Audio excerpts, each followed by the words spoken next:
Disney's D23 Ultimate Fan event is supposed to be happening in just a few days. However, with tickets going for as high as $3,000, guests are just now being told that some items will be behind a lottery system, Disney's infamous virtual queue. And what's more, it sounds like some people who have been doing coverage of Walt Disney for 40 years are now being denied press credentials with no reason given. Let's talk about that on That Park Place. Hello, I am Jonas J. Campbell, an investigative reporter for That Park Place. No, we were not denied press credentials for D23. We're talking about people who have been doing this for a lot longer than I have. You know who's been doing it slightly longer than me, just for fun? Mr. VashSky. Vash, how's Disney doing these days? Define how they're doing. It's not very good. Yeah, I'd say they have room for improvement, especially compared to previous endeavors.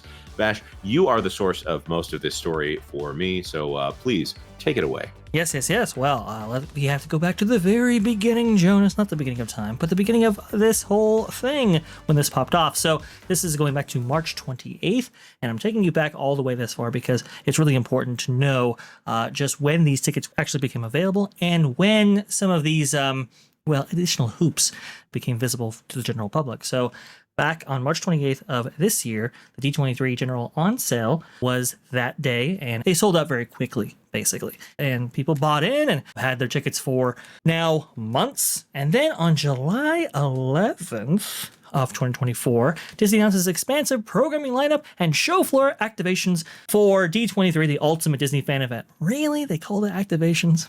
My goodness, Disney. They love that word activated. We know, you and I know from the documentations that we've seen that they love to say that something is activated. It's the new euphemism there. It's like saying synergy. Yeah, they no longer say like nighttime spectaculars, for example. They say nighttime activations. Oh boy.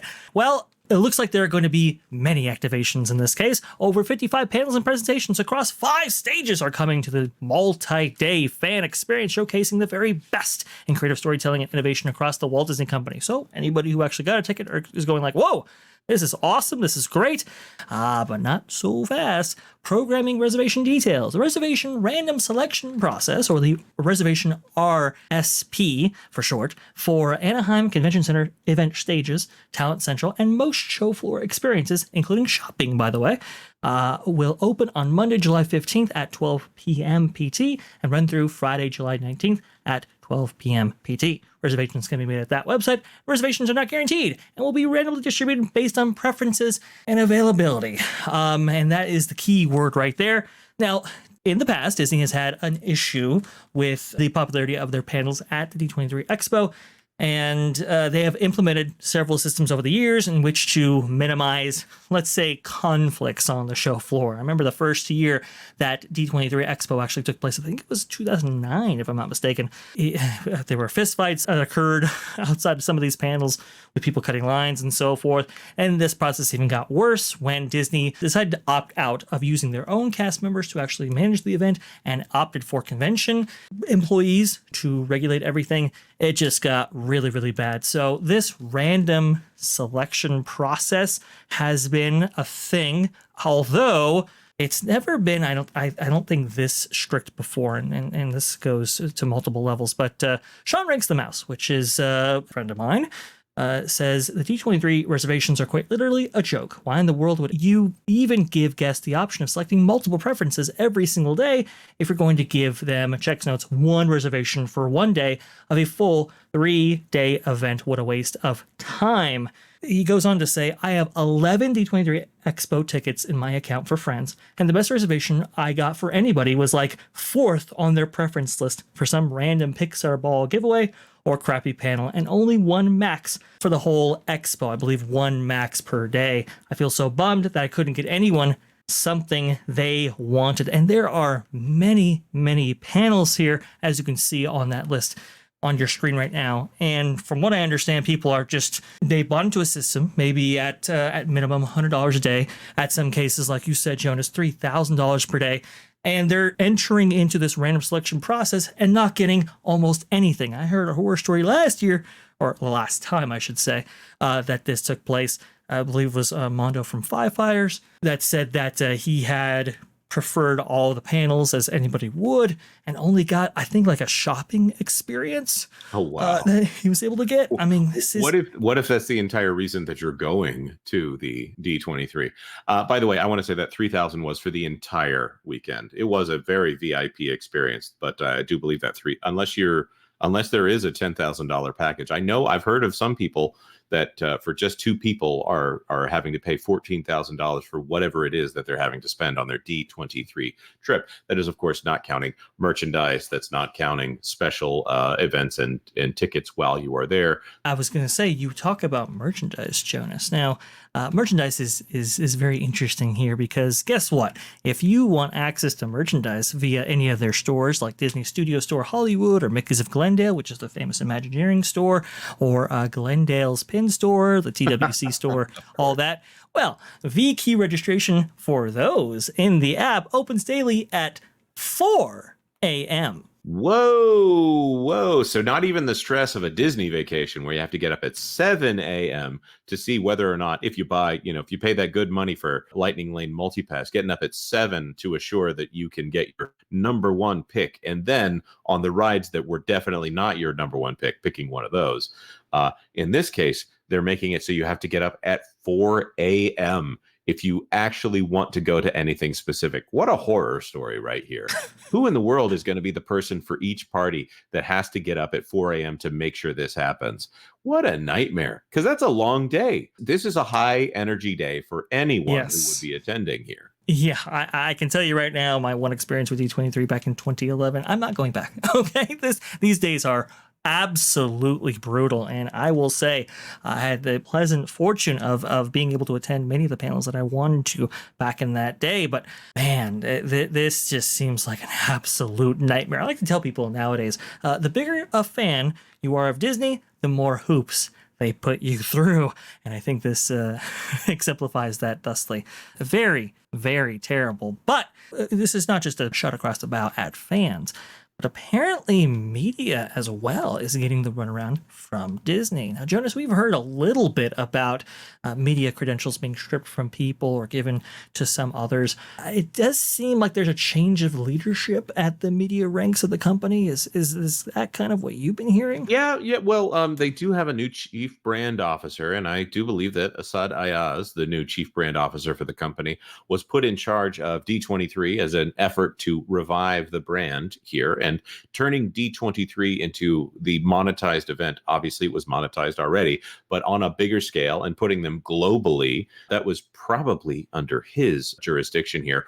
We have seen some changes in who is on the media list versus who is not on the media list. I'm not going to say the specific names. I'm not going to add drama here, but there were people that Chapek didn't like that made comments about Bob Chapek that got removed from the media list that have now been added onto the media list again.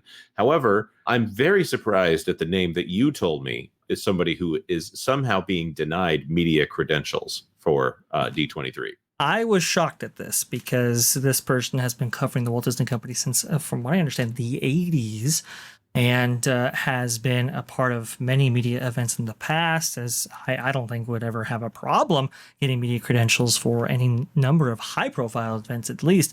And yet here we are. Jim Hill of Jim Hill Media has apparently not been given media credentials for this year's D23 Ultimate Fan event. It says right here. So does anyone out there have a direct line to someone fairly high up within the D23 organization? He said D33. You know what he means. He might have been confusing it with Club 33, or he might have just hit the 3 twice. So that's a fair point right there. I never thought about that, but you might be right.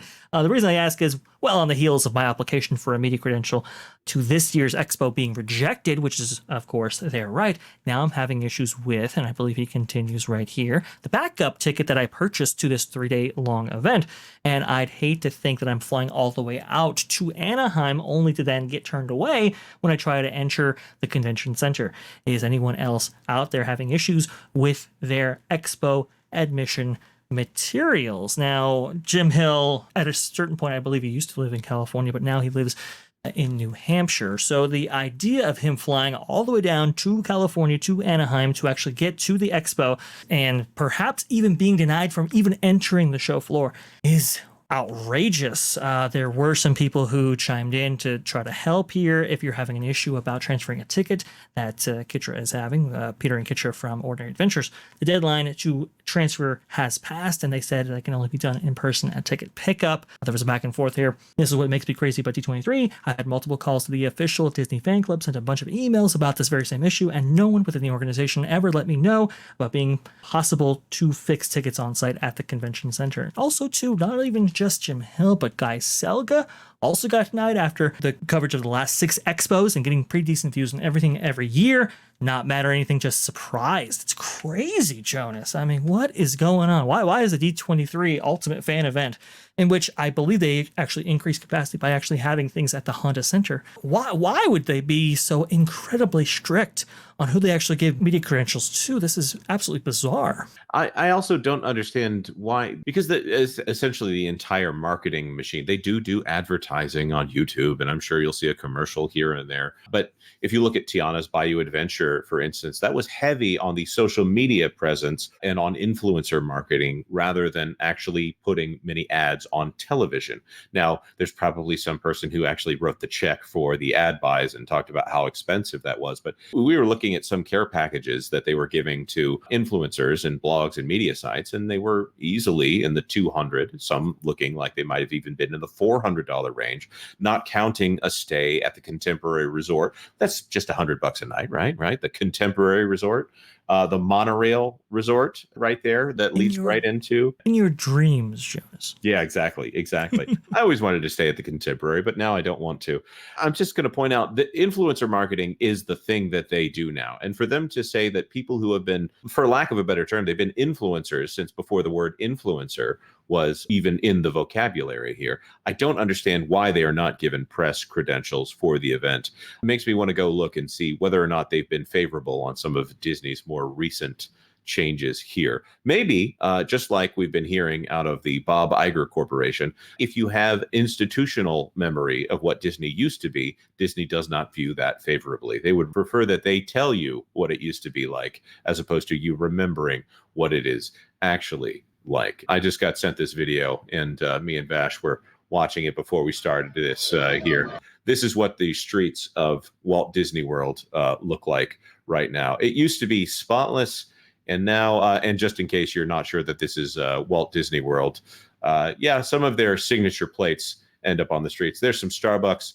There's one of those Walt Disney World Resort plates right there. So it wasn't really necessary for me to add this into this video, but I'm beginning to wonder if Disney is getting wise to the fact that people know what they used to be, and now that is a liability for the current company. I think so. I mean, this was a company that was on the forefront of customer service and really looking to satisfy consumers and so forth. It was just phenomenal. And now it's just turned into, I mean, even with like the reservation process they have for this specific event, a lot of people were reporting that they would get panels allotted to them, but it would run in conflict with their Honda Center passes and the events that they had specifically bought for that side of this whole event. And it's like, okay, you can't be at 2 places at the same time. Why in the world would you design a system which doesn't take into account what reservations you might already have or tickets you might already have? We hear this at the parks as well. Oh, hey, I got a VQ for Tiana's, but it runs in right into my dining reservation. Why would they ever allot me a time at that time? It's just, if you were consumer focused, you would have systems in place in which to avoid conflicts like that. And well, the fact that they don't, the fact that it's now, years and years and years after they've implemented these virtual queue systems, that these things are still an issue, it just doesn't sound like to me that this is the same company that was so consumer focused in the past. I agree. But we want to throw this to our commenters to ask you, what do you think about this situation here for D23? Would you be excited to spend that much money to go to a quote-unquote exclusive event and then find out it's so exclusive that you might not even get to the events that you thought you were paying to get into? Let us know your thoughts in the comment section down below. If you are media, well, I hope you get your media credentials returned to you so that you can report on this company that needs to be reported on. And for those of you who are lacking in hearing about what's going on at Disney, well, then maybe you should subscribe to That Park Place for all the news that should be fun. Thanks for watching That Park Place News. For more information, consider checking out www.thatparkplace.com. And don't forget to subscribe, share, like, and send this out on your favorite social media accounts.